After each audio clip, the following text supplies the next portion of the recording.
আসসালামু আলাইকুম ওরহমতুল্লাহি ওবারাকাতুহু। সমস্ত প্রশংসা মহান আল্লাহ তাআলার জন্য। দরুদ ও সালাম বর্ষিত হোক আমাদের প্রিয় নবী হজরত মুহাম্মদ সাল্লাল্লাহু আলাইহি সাল্লামের উপর। প্রিয় দর্শক, আজ আমরা এমন একটি বিষয় নিয়ে আলোচনা করব যা জানলে আপনার নামাজ আরও অর্থবহ হতে পারে। অনেকেই নামাজ পড়েন কিন্তু জানেনই না সেজদা এমন একটি মুহূর্ত যখন বান্দা তার রবের সবচেয়ে নিকটবর্তী থাকে। রাসূলুল্লাহ সাল্লাল্লাহু আলাইহি সাল্লাম বলেছেন, বান্দা তার রবের সবচেয়ে নিকটবর্তী হয় সেজদা অবস্থায়। তাই এই অবস্থায় বেশি বেশি দোয়া করো। আজকের ভিডিওতে জানবেন কেন সেজদা দোয়া কবুলের বিশেষ সময়, সেজদায় কি কি দোয়া পড়বেন, এরপর কিভাবে নিজের প্রয়োজনের জন্য আল্লাহর কাছে চাইবেন, মানুষ যে ভুলগুলো করে, দোয়া কবুলের আদব, এই বিষয়গুলো নিয়ে আমি আলোচনা করব। তাই ভিডিওটি শেষ পর্যন্ত দেখার অনুরোধ রইল। আসুন প্রথমে যে বিষয়টা নিয়ে আলোচনা করব সেটি হলো সেজদার মর্যাদা। আল্লাহ তাআলা আমাদের সৃষ্টি করেছেন তার ইবাদতের জন্য, আর ইবাদতের সবচেয়ে সুন্দর অবস্থাগুলোর একটি হলো সেজদা।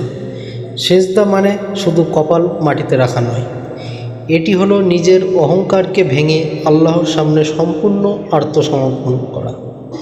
যখন একজন মানুষ সেজদায় যায় তখন সে যেন ঘোষণা করে, হে আল্লাহ, আমি আপনারই বান্দা, আমার শক্তি, ক্ষমতা, সম্মান সবই আপনার দান। এই বিনয় আল্লাহ অত্যন্ত পছন্দ করেন। এবার আমি যে বিষয়টা নিয়ে আলোচনা করব, সেজদায় কেন দোয়া বেশি কবুল হয়। রাসূলুল্লাহ সাল্লাল্লাহু আলাইহি সাল্লাম বলেছেন, বান্দা তার রবের সবচেয়ে নিকটবর্তী হয় সেজদা অবস্থায়, তাই বেশি বেশি দোয়া করো। এ হাদিস আমাদের যে শিক্ষাটা দেয় সেজদা দোয়ার বিশেষ সময়। এরপর আল্লাহ বান্দার কথা শোনেন, আন্তরিকতার সঙ্গে কিন্তু চাইতে হবে সেজদায় গিয়ে। অনেক মানুষ কেবল দুনিয়ার জন্য দোয়া করেন, কিন্তু আখিরাতের সফলতার জন্য বেশি বেশি দোয়া করা কিন্তু উচিত। এরপর আলোচনা করব সেজদায় গিয়ে কি কি দোয়া পড়বেন। সেজদায় গিয়ে দোয়া পড়বেন সুবহানা রব্বিয়াল আলা। এর অর্থ হলো আমার মহান প্রতিপালক পবিত্র। এই সুবহানা রব্বিয়াল আলা এটি সেজদায় গিয়ে পড়বেন। এরপর যে বিষয়টা নিয়ে আলোচনা করব, নিজের ভাষায় কিভাবে দোয়া করবেন। অনেক আলেমের মতে নফল নামাজের সেজদায় নিজের প্রয়োজনের কথা আল্লাহর কাছে বলা যেতে পারে। ফরজ নামাজে এ বিষয়ে বিভিন্ন ফিকহি মত রয়েছে, তাই আপনার অনুসৃত মাযহাব বা বিশ্বস্ত আলেমদের নির্দেশনা অনুসরণ করা কিন্তু উত্তম। আপনি আল্লাহর কাছে বলতে পারেন, হে আল্লাহ, আমাকে হেদায়েত দিন, আমার বাবা মাকে ক্ষমা করুন, আমার রিজিক হালাল পথে পরিচালিত করুন, আমাকে জান্নাত নসিব করুন, জাহান্নাম থেকে আমাকে রক্ষা করুন, আমার সন্তানদের নেককার বানান। এই সমস্ত দোয়া কিন্তু আপনি করতে পারেন। এরপর যে ভুলগুলো করি, এই ভুলগুলো কিন্তু একদমই সেজদাতে গিয়ে করা উচিত নয়। সেই ভুলগুলো আসুন জেনে নিই।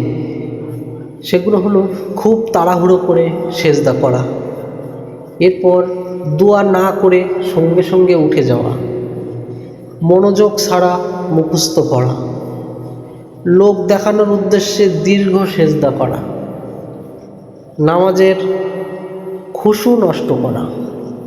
এই সমস্ত ভুলগুলো কিন্তু সেজদায় গিয়ে করা যাবে না। প্রিয় দর্শক, আজ থেকে চেষ্টা করুন প্রতিটি সেজদাকে জীবনের সবচেয়ে মূল্যবান মুহূর্ত বানাতে। আল্লাহর কাছে কান্না ভেজা হৃদয়ে ক্ষমা চান।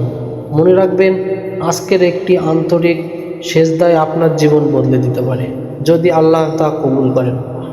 আল্লাহ আমাদের সবাইকে খুশু সঙ্গে নামাজ আদায় করার এবং সেজদায় আন্তরিকভাবে তার কাছে দোয়া করার তৌফিক দান করুন, আমিন। ভিডিওটি ভালো লাগলে লাইক, শেয়ার এবং এই বেহেশতের রাস্তা চ্যানেলটিকে সাবস্ক্রাইব করতে ভুলবেন না। আসসালামু আলাইকুম।